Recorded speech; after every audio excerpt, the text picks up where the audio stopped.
Dear learners, आज इस channel पर आपका पुनः स्वागत है और हम एक ऐसा टॉपिक जो विशेषता से आपके ज्ञान में वृद्धि करता है लेकर के आए हैं। इससे पूर्व हमने आदर्श और अनादर्श विलयनों की चर्चा की थी उस वीडियो में, लेकिन आज हम उसकी गहराई तक पहुंचने की कोशिश करते हैं और वो गहराई है आणविक स्तर पर आदर्श व अनादर्श विलयन।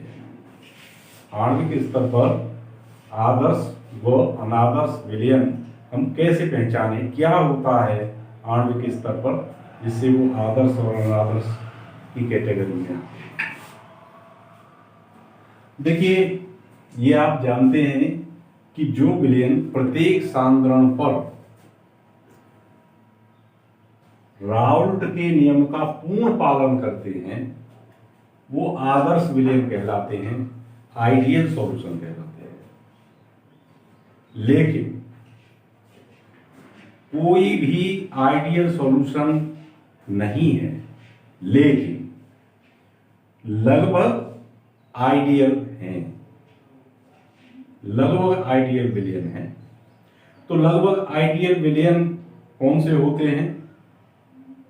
देखिए, लगभग आइडियल विलयनों की जो पहचान है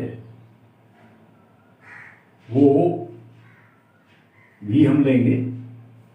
पहले ये देख लेते हैं कि होता क्या है जब विलयन बनता है। देखिए, जब विलयन बनता है, मान लीजिए कि विलेय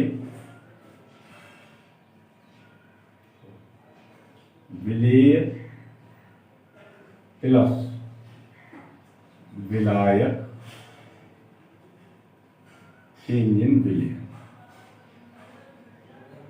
यही होता है। विलेय होगा तो मान लीजिए इसके अणु ए प्रकार के हैं, विलायक होगा तो मान लीजिए इसके अणु बी प्रकार के हैं, और ये विलयन है तो ये ए बी प्रकार हो जाएगा, ए प्लस बी प्रकार हो जाएगा। अब देखिए क्या होता है कि विलेय के अणु हैं तो उसके अंतर्गत अणुओं में अन्योन्य क्रिया होती है। क्या होती है? अन्योन्य क्रिया है, ठीक है ना भाई। एक्शन, रिएक्शन और तीसरी ये शब्द है इंटरेक्शन। क्रियाओं के मध्य क्या होता है? इंटरेक्शन होता है। आपस में अणुओं के मध्य आकर्षण बल होते रहते हैं, इधर से उधर चलते रहते हैं। कभी हमने एक वीडियो में चर्चा की है इस तरह की कि अन्योन्य क्रियाएं क्या होती हैं। तो अन्योन्य क्रियाएं होती हैं तब ए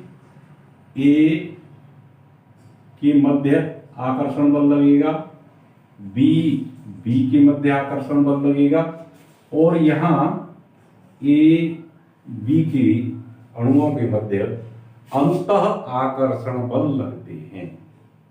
अन्योन्य क्रियाओं में क्या होता है कि अंतः आकर्षण बल होते हैं, ठीक है। कौन से बल? अंतः आकर्षण बल, इंटरमॉलिक्यूलर फोर्स। अंतः आकर्षण बल, इंटरमॉलिक्यूलर फोर्स। तो ये इंटरमॉलिक्यूलर फोर्स इनमें लागू होते हैं। अब प्रश्न ये है कि ए के मध्य लगा हुआ इंटर आकर्षण बल, बी के मध्य लगा हुआ इंटर आकर्षण बल, यदि ए बी के लगे हुए अंतर आकर्षण बल के बराबर हो तो विलयन आदर्श हो। विलयन कैसा होगा? आदर्श होगा। ए के मध्य अंतर आकर्षण बल, इंटरमोलिक्यूलर फोर्स,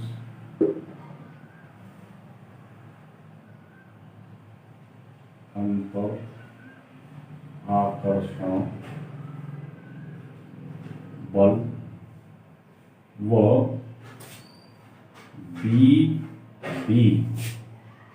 के मध्य लगने वाला अंतर आकर्षण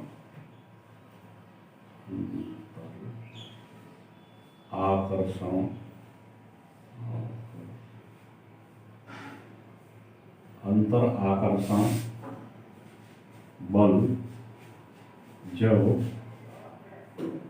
विलयन के ए बी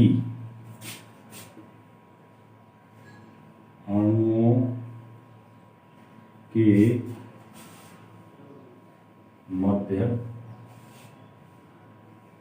लगने वाले आकर्षण बल के बराबर होता है तो विलयन आदर्श विलयन कहलाता है। ये बात मेरी बिल्कुल साफ साफ समझ में आ रही होगी। ये क्या है? ये मान लीजिए विलायक विलेयक, ए का मतलब विलेयक के अणुओं के मध्य लगने वाला आकर्षण बल और बी के मध्य लगने वाला आकर्षण बल जब विलयन के ए बी अणुओं के मध्य लगने वाले आकर्षण बल के ठीक बराबर होता है तो विलयन आदर्श विलयन कहलाता है। यदि यह आकर्षण बल कमजोर हो गया,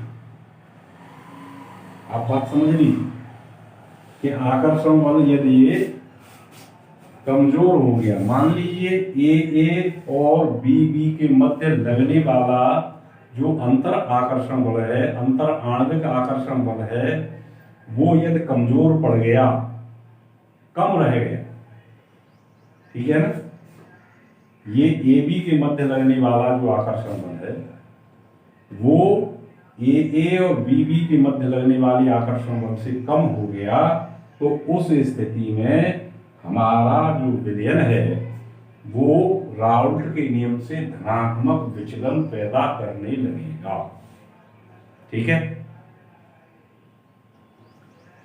यदि ये ए बी के मध्य लगने वाला अंतर आणविक बल या अंतर आकर्षण बल ए बी और बी के मध्य लगने वाले आकर्षण बल से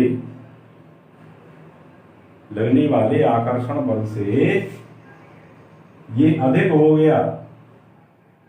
अब क्या कारण है ये भी हम लेंगे भी, तो अधिक हो गया, उस स्थिति में हमारा विलयन ऋणात्मक विचलन पैदा करने लगेगा। माने उस स्थिति में ये अनादर्श हो जाएंगे और ऋणात्मक विचलन पैदा करने लगे। अब मैं इनको बड़ी सरलता से आपके सामने लिख ही दिया।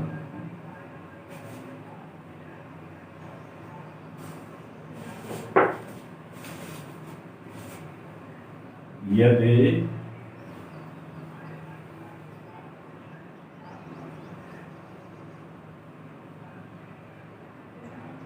अणुओं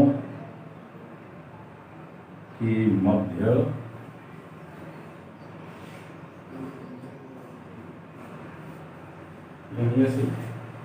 अणुओं के मध्य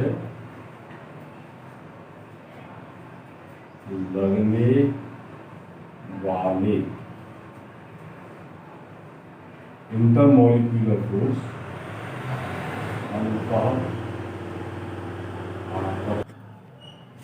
तो ये अंतरा आकर्षण बल माने अणुओं के मध्य लगने वाला आकर्षण बल की स्थिति क्या हो सकती है जो अन्योन्य क्रियाओं से पैदा है। तो यदि ये बराबर है तो विलयन आदर्श हो जाएगा। यदि इन दोनों का जो आकर्षण है वो ज्यादा है इस विलयन के आकर्षण अंतराणविक आकर्षण के बल के, तो ये धनात्मक विचलन प्रदर्शित करेगा।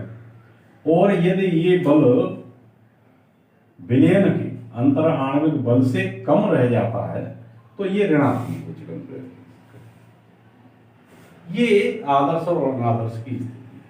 अच्छा, अब प्रश्न ये है कि आदर्श विलयनों में ऐसा क्या होता है जिसे हम आदर्श विलयन मानते हैं, जैसे हमने यहाँ कुछ उदाहरण दिए हैं, तो इनमें ऐसा क्या है कि जिससे ये आदर्श विलयन हो जाए या लगभग आदर्श विलयन प्रदर्शित करें। तो देखिए, आदर्श विलयन के लिए कुछ कंडीशन है, मैं यहाँ एक एक करके आपको बता दे रहा हूँ, ठीक है। नंबर 1, आदर्श विलयन। आदर्श विलयन के लिए एक तो द्रवों की रासायनिक प्रकृति एक जैसी। नंबर 1, द्रवों की या यहां जो लिखो घटकों की रासायनिक प्रकृति एक जैसी, यहाँ घटकों की क्योंकि फिर व्यापक हो जाएगी। घटक द्विअंगी विलयनों की बात कर रहा हूं, एक जैसी हो, ठीक है। दूसरी और क्या चीज हो, और संरचना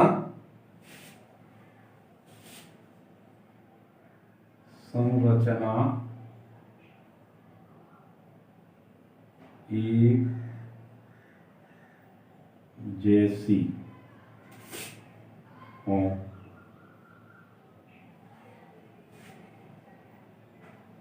संरचना एक जैसी हो। तीसरी बात है कि ध्रुवीयता लगभग समान हो। ध्रुवणता लगभग समान हो। यदि ये तीन चीजें, आप ध्यान दीजिए, घटकों के रासायनिक प्रकृति एक जैसी हो, संरचना लगभग एक जैसी हो, ध्रुवणता लगभग समान हो, तो उनमें क्या है कि वो विलयन आदर्श विलयन की तरह व्यवहार करते हैं, लगभग 100% तो नहीं। अब देखिए, जैसे नॉर्मल हेक्सिन है, हेप्टेन है, तो हेक्सिन हेप्टेन लगभग एक जैसे हैं, इनकी ध्रुवणता भी एक जैसी है, संरचना भी एक जैसी है, और घटकों की जो प्रकृति है वो भी एक जैसी है। तो ये कैसे विलयन है? लगभग आदर्श विलयन हो जाती है। ऐसे ही ब्रोमोएथेन क्लोरोएथेन है, या ब्रोमोएथेन और हाइड्रोएथेन है, तो इनमें भी, या बेंजीन है और टोलुइन है, तो इनमें भी ध्रुवीयता भी, आकर्षण बल भी, ये संरचना भी और ध्रुवणता भी, ये लगभग एक जैसी है। इसलिए इनके बीच जो इंटरेक्शन होता है, अन्योन्य क्रियाएं होती हैं, और अणुओं के मध्य जो आकर्षण बल होते हैं, वो विलेय और विलायक के आकर्षण बल और विलयन के अणुओं के मध्य आकर्षण बल, इन दोनों में लगभग बराबरी होती है। इसलिए लगभग आदर्श विलयन होते हैं। ठीक है, अब बात हम लेते हैं, अब इसे मैं फिर मिटा देता हूं यहां से, समझ में आ गई ना। इनके बीच लगने वाला बल, ये बल बराबर इनके बीच लगने वाला अंतराण्विक बल, ठीक है, लगभग बराबर, क्योंकि इनमें ये कारण हो तो ये बल लगभग बराबर हो जाते हैं और तब विलयन आदर्श हो जाता है। अब दूसरा हमारा उदाहरण है धनात्मक विचलन करने वाले अनादर्श विलयन। दूसरा है हमारा धनात्मक विचलन करने वाले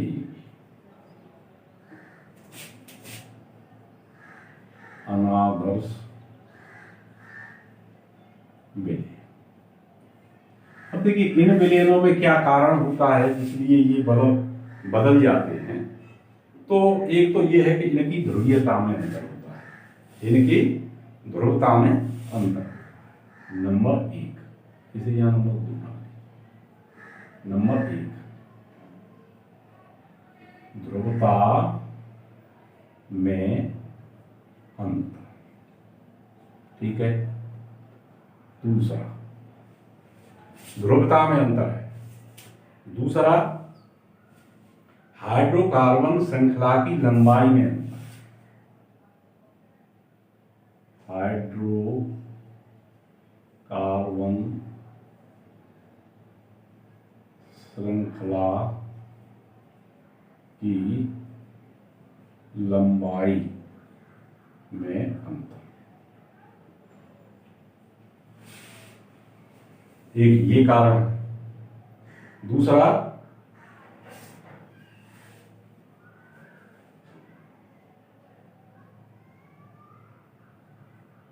घटकों के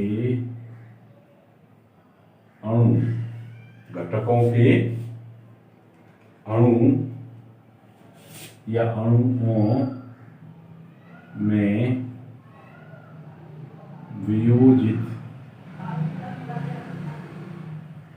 होने का गुण।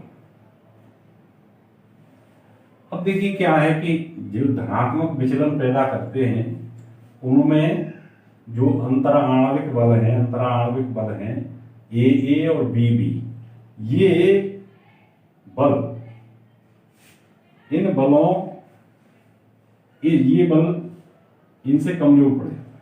विलयन के अंतराण्विक बल विलय और विलायक के अंतराण्विक बलों से कमजोर पड़ जाते हैं, जिसकी वजह से उनका वाष्पन अधिक होने लगता है, वाष्प दाब बढ़ जाता है और तब ये धनात्मक विचलन पैदा करते हैं।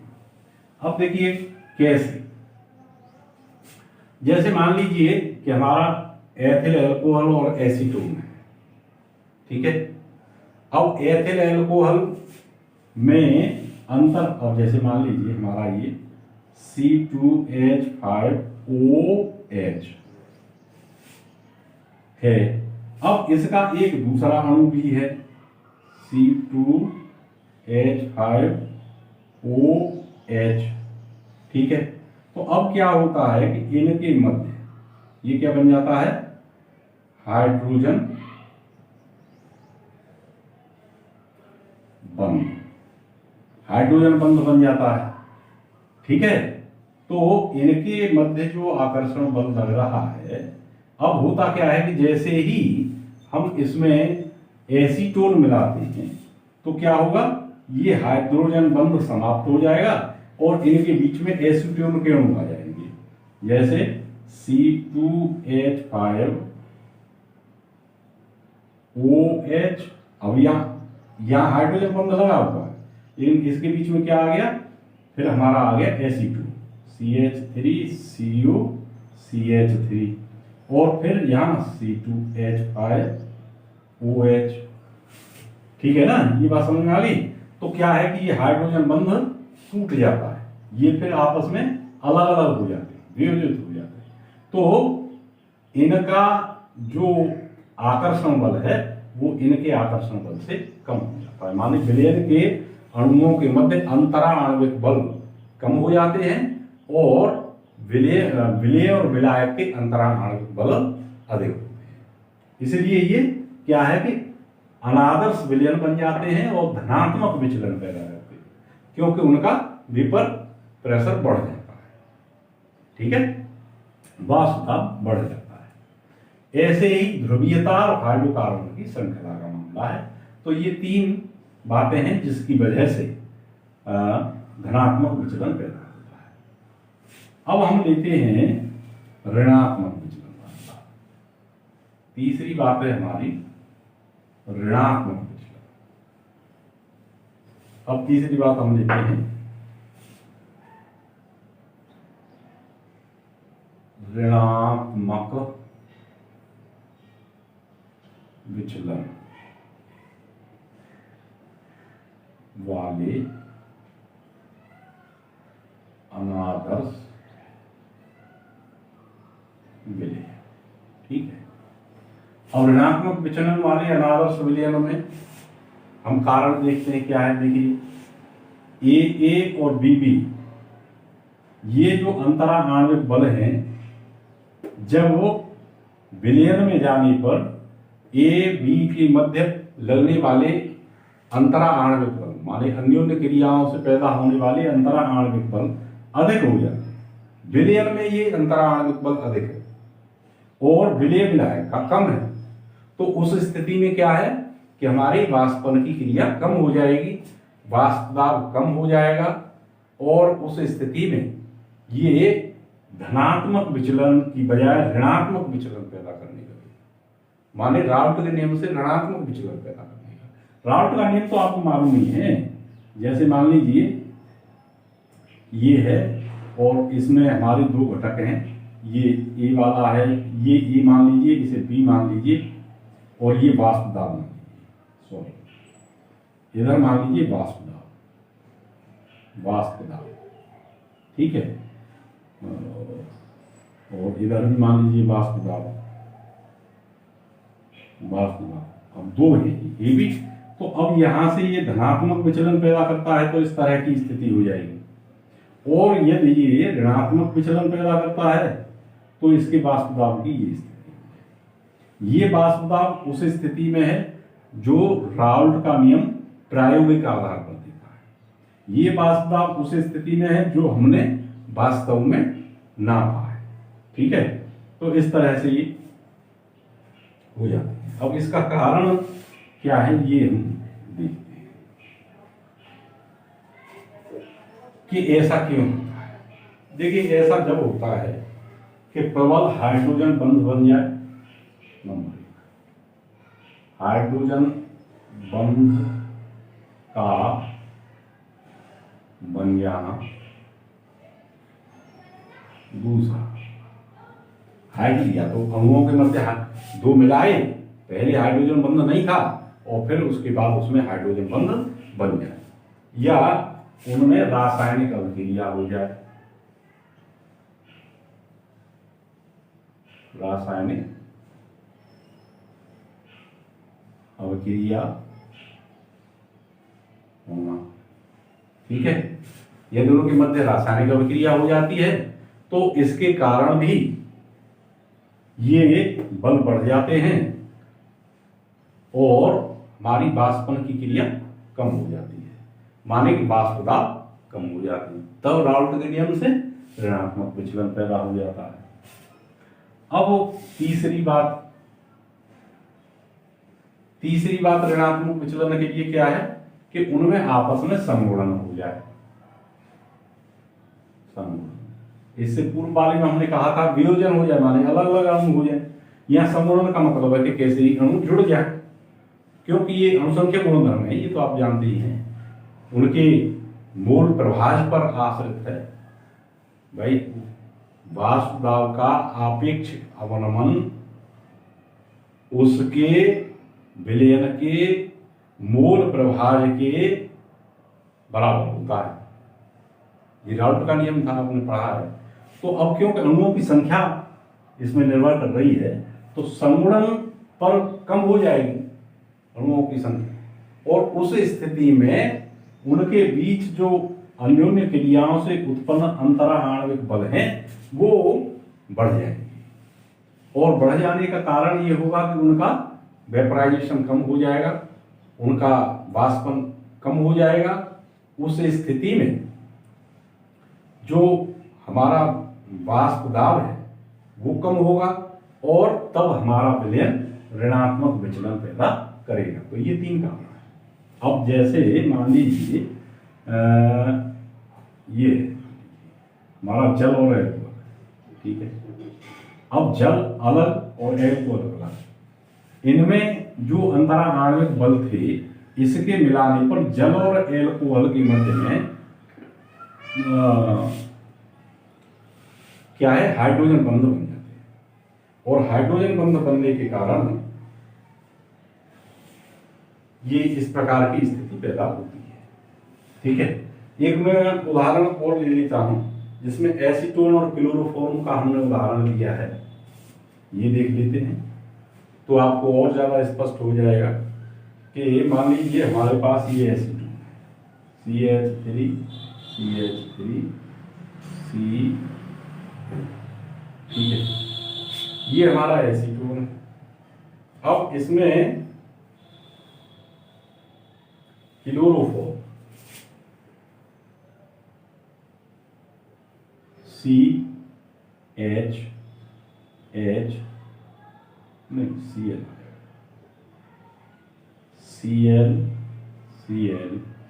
Cl और H, इस तरह की स्थिति होगी, ठीक है। तो क्या होगा कि इनके मध्य हाइड्रोजन बंध बन जाएगा। ये क्या है, हाइड्रोजन बंध,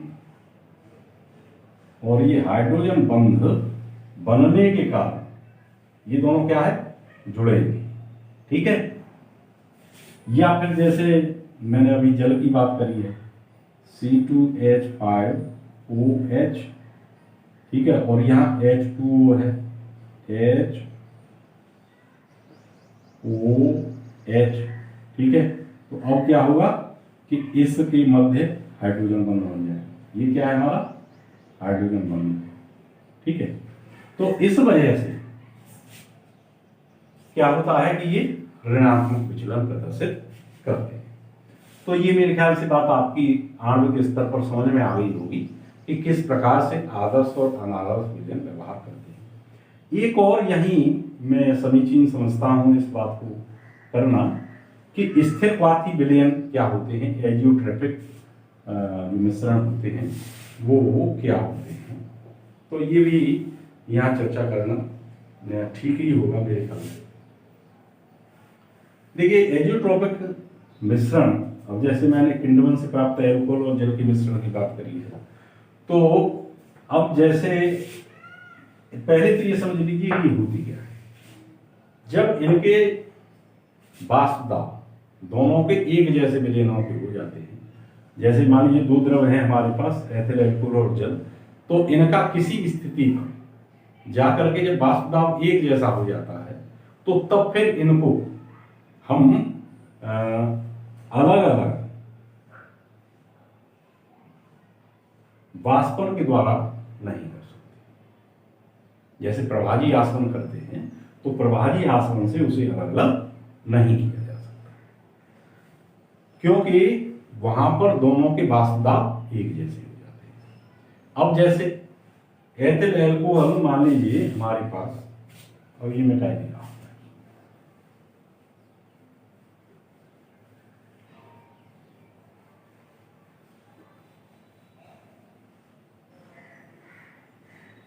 एथिल एल्कोहल C2H5OH, यदि ये 95.5% है ना, और H2O इसमें मिला हुआ है 4.5, कुल मिलाकर के ये हो गए 100, ठीक है। तो जब इस प्रतिशत में ये मिश्रण होगा तो ये कैसा हो जाएगा, ये स्थिरपाती विलयन बन जाएगा एजियोट्रोपिक हो जाएगा, उस समय पर C2H5OH का वाष्प दाब और H2O का वाष्प दाब दोनों बराबर हो जाते हैं, और तब इनको हम प्रभाजी आसवन से सेपरेट नहीं कर सकते। प्रभाजी आसवन द्वारा अलग अलग नहीं कर सकते। ठीक है। अब ये भी दो प्रकार के होते हैं। एक होता है न्यूनतम क्वथनांकी एजियोट्रोपिक मिश्रण। ये दो प्रकार के होते हैं, न्यूनतम क्वथनांकी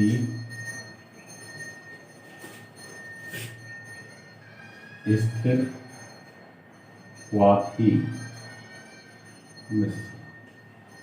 ठीक है।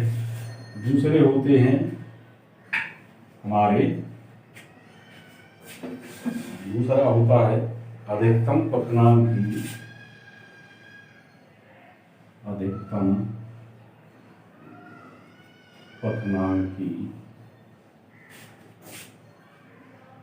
स्थिर क्वाथी मिश्रण।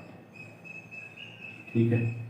तो ये दो प्रकार के स्थिर क्वाथी मिश्रण होते हैं, न्यूनतम क्वथनांकी और अधिकतम क्वथनांकी। ठीक है।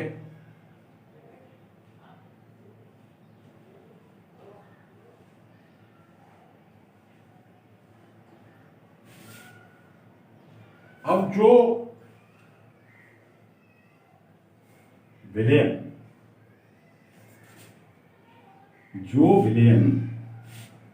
राउल्ट के नियम से धनात्मक विचलन पैदा करते हैं, वो न्यूनतम क्वथनांकी स्थिर क्वाथी मिश्रण होते हैं, और जो ऋणात्मक विचलन प्रदर्शित करते हैं वो अधिकतम क्वथनांकी मिश्रण होते हैं। चलो मैं लिख देता हूं, धनात्मक विचलन वाले। ठीक है। और ये ऋणात्मक विचलन। तो जो राउल्ट के नियम से धनात्मक विचलन देते हैं वो न्यूनतम क्वथनांक स्थिर क्वाथी मिश्रण होते हैं, जो ऋणात्मक विचलन पैदा करते हैं वो अधिकतम क्वथनांकी स्थिर क्वाथी मिश्रण होते हैं। अब देखिए,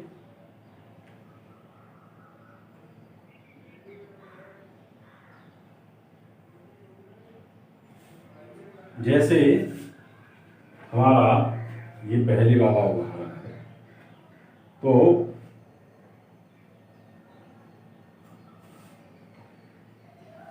ये जो उदाहरण किण्वन से प्राप्त एथेनॉल और जल, ये हमारा कैसा ऋणात्मक विचलन पैदा करता है। तो ये कैसे उदाहरण है, न्यूनतम क्वथनांकी स्थिर क्वाथी मिश्रण का उदाहरण। दूसरा हमारा उदाहरण, ये जैसे मान लीजिए नाइट्रिक अम्ल है और जल है, तो नाइट्रिक अम्ल जब 68 और 32% HNO3 68 और H2O 32%, ये 100 हो गया प्रतिशत में। तो यदि ये मिश्रण बनता है तो भी ये स्थिर क्वाथी मिश्रण बनता है। ठीक है। उस स्थिति में नाइट्रिक अम्ल और जल का जो मिश्रण है वो क्या है, अधिकतम क्वथनांकी स्थिर क्वाथी मिश्रण बन जाता है। मानिए कि ये ऋणात्मक विचलन पैदा करने लगते हैं तो ये अधिकतम क्वथनांकी स्थिर क्वाथी मिश्रण हो जाते हैं। मेरे ख्याल से राउल्ट के नियम के आधार पर ये बात आपकी समझ में आ गई होगी कि हमारी आदर्श विलयन अनादर्श विलयनों का कारण क्या होता है आणविक स्तर पर, और स्थिर क्वाथी मिश्रण कैसे बन जाते हैं। शेष तब तक के लिए धन्यवाद। अगली वीडियो तक